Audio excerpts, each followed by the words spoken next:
What if every brand in your category suddenly vanished overnight? I know, right? Probably not the best news when you actually stop and think about it. But here's the real question. Would anyone actually notice yours was missing?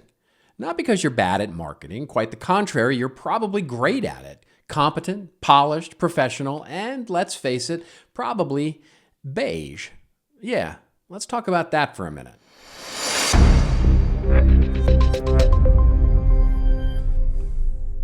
So if you're a B2B marketer listening to this right now, odds are you're exhausted by the crushing weight of competence. I mean, the reverse is probably also true, but let's save that discussion for a different bottle of wine. No, for the last couple of years, we've been living through what I'd call an era of automated professionalism. Generative AI hasn't just made content faster or cheaper, it's democratized competence.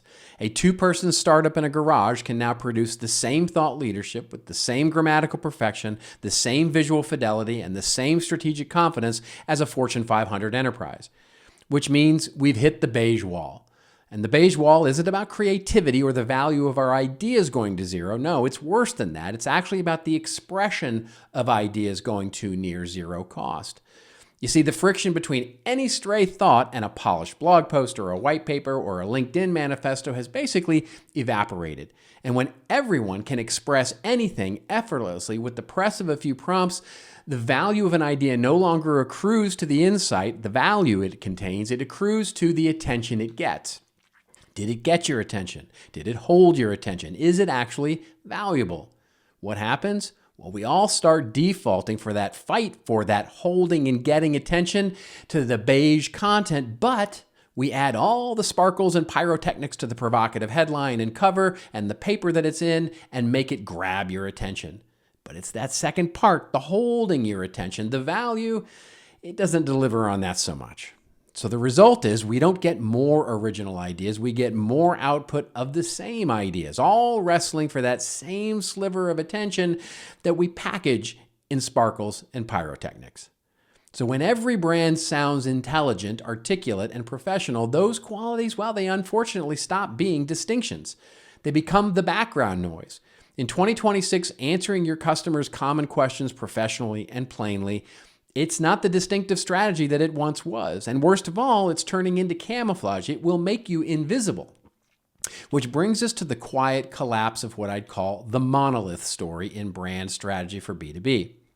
So for decades, B2B brands were built like monuments for our ability to explain the change we want to effect in the customer's business. One massive, rigid structure broadcasting a single, consistent message, sometimes we'd call it a story, to the market. Different personas might hear slightly different versions, different adjectives, different buzzwords, but it was basically the same core story echoing everywhere. You've heard the justifications: sales and marketing alignment, go-to-market, GTM alignment, messaging strategy, all sanctified by the PowerPoint and that brand architecture document that sits on SharePoint that nobody reads. And the monolith's greatest virtue is consistency. It rejects contradiction. It sands down distinctiveness. It's built on the belief that if you just proclaim, we have a unique value proposition loudly enough from the center of the market, gravity will do the rest. But in an age of infinite synthetic noise, the monolith doesn't just struggle, it fails. And yet, many B2B brands remain trapped there. Research shows the overwhelming majority of B2B marketers feel stuck in a sea of sameness. But the prescribed cures for that sea of sameness, they never seem to change. Develop a better value proposition, invest in thought leadership, differentiate through your customer service or loyalty, and nothing moves. Nothing moves. So why does nothing move? Well, I'm noticing two forces that keep B2B brands frozen. So the first is fear. Fear of exclusion. One CMO told me very candidly, everybody says they want differentiation until it threatens their place in a Gartner Box. So we optimize now for recognition instead of resonance. We sound just close enough to everybody else to survive the RFP. The second force, it's a little more subtle. In mature categories, there's usually a shared belief about the right answer, the correct answer. Let's be honest, there probably is a right answer in our B2B category, right?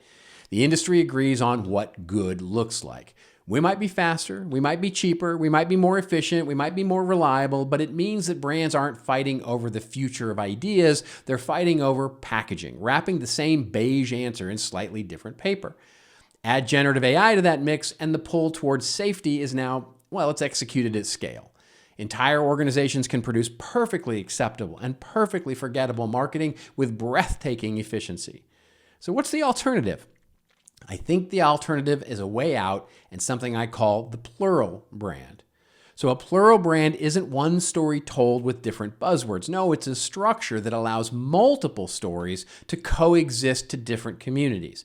It has a fixed center, the non-negotiable integrity of the business, a singular, if you will, but it gives teams and communities permission to express that integrity in ways that are specific, opinionated, and sometimes uncomfortable for the audiences that may be around it.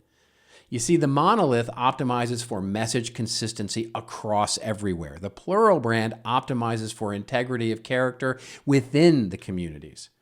And the first attribute of a plural brand is what I call the weirdness imperative. Here's the truth right now. We need differentiation when we think about it. It's a dangerous word these days. Leadership teams want proof, right? We want proof that we're better, faster, cheaper, more efficient, but they're also terrified of saying anything that truly sets them apart, makes them distinctive.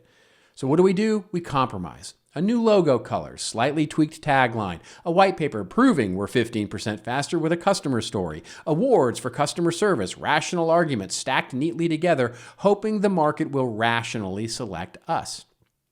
In 2026, that's fighting the wrong war. Everybody is 15% faster now. Everybody is award-winning. Everybody has proof points. Those claims have lost their currency.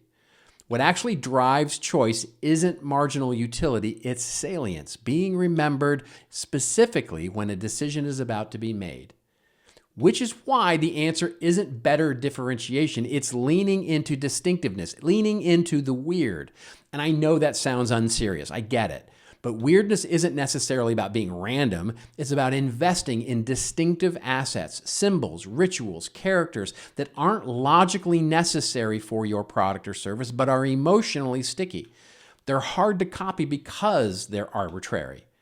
Meaning still matters, but meaning travels so poorly in saturated markets like this, distinctiveness travels much faster. Think about the McRib for a second, right? Logically, the McRib is a disaster. There's no rib meat. I mean, is it even meat?